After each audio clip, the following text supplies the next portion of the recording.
Hi everyone, James Egersdorff here, discussing game week 30 of the Fantasy Premier League. I had not a bad game week in game week 29, could have been better, 52 points, which as we know, my weekly target I set myself is 50, so I've just scraped over the barrier there. Another slight red arrow unfortunately, so down to 2,279th overall. So I still think that's still a pretty good platform as we now go into that final quarter of the season, but a bit disappointing to have another red arrow.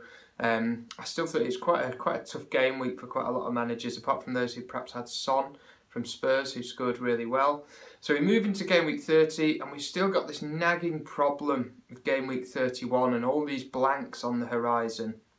And I think game week 30 is going to be another tricky game week, and I'm going to explain why I think that is.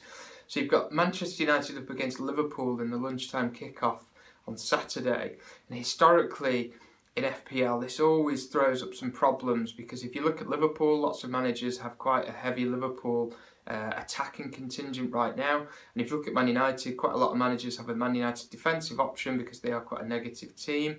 So there's a good chance those two might cancel each other out, and there might not be a great opportunity for points there, or at least logically you'd have thought that game will probably be quite low scoring. It's a local derby match, it's a crunch game because of the Champions League places that are at stake, so I can't see that one being too high scoring for us.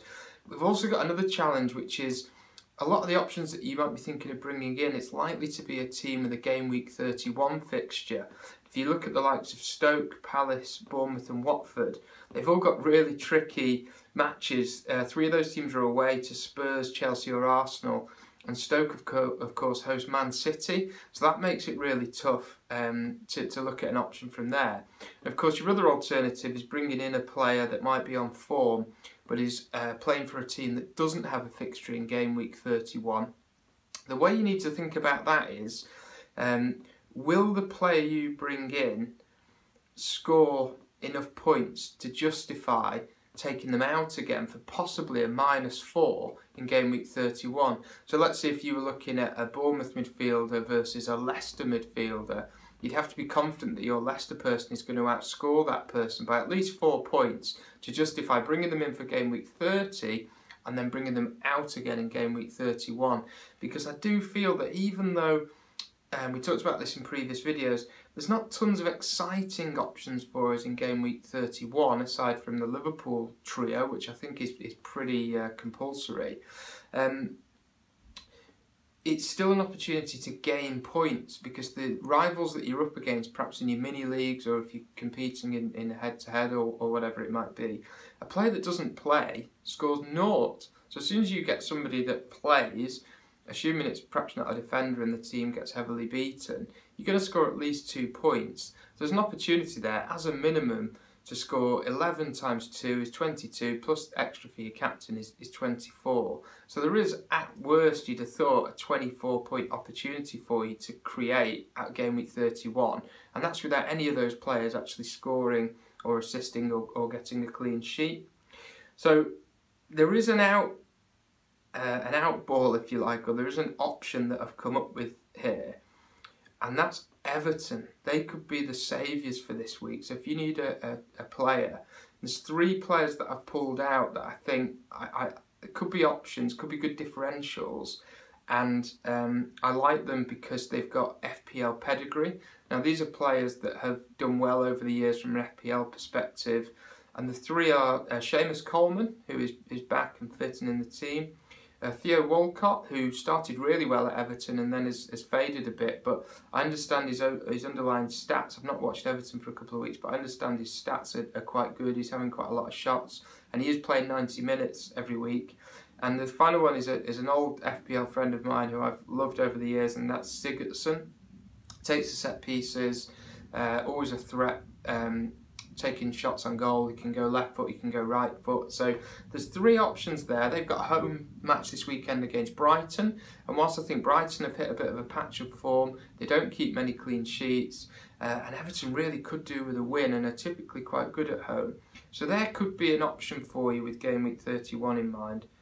I may have to consider one of those options myself, because part of the reason I feel I've had some red arrows in my overall ranking recently is Raheem Sterling. He's been one of my main players throughout the season, and he's been unavailable for the last 3 weeks. It's quite frustrating because Guardiola hasn't come out and said, a bit like the Alonso one earlier in the season, at no point did he come out and say this guy's going to be out for a few weeks or he's definitely going to be back at weekend. He did train, I understand, ahead of the Chelsea game last week, but didn't play. We didn't get any further indication in the Champions League game because, again, he was absent. So I am really concerned about this guy. Unless Guardiola comes out and says very clearly that Raheem Sterling is fit and will definitely play on Monday, then there are big concerns for me there. He has Stoke away this week, so if he's not going to be guaranteed a decent run in, at least 60 or 70 minutes at least, his fixtures are then blank in game week 31, Everton away in 32. He then has a Champions League match potentially in that midweek. Then has Man United at home, the second leg of the Champions League. He then has Spurs away, and maybe actually that might be Spurs away and another in a double game week in game week 34, but we don't know that for sure. We can only play with the fixtures and the stats that we have. So that looks like quite rotation heavy to me. Even if game week 34 is a double game week, I think there could be some rotation. So do we really want to keep on to this guy? I've hesitated in getting rid of him because I've got a lot of value tied up in him, but at the same time, that value is no good to me if it's not translating into points and I'm falling down the rankings. So there will be a keen eye on the Guardiola press conference tomorrow for sure.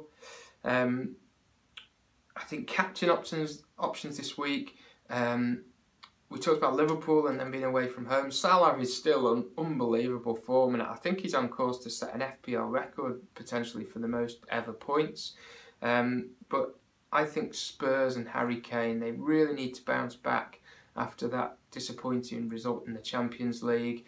I think all the Champions League competing teams, so Chelsea included, despite having Barcelona, I think they've got no other choice than to play a full-strength team, as is the competition to get into those places. Chelsea find themselves knocked out on Wednesday next week, and I think the gap may be even 5 points now. If it's then 8 points or there's still a deficit there, it's going to make it really tough for them to get back into the Champions League next year, and that's no good. So I would be surprised if the likes of Alonso, Hazard, etc. don't play at the weekend against Crystal Palace. So I hope that's valuable.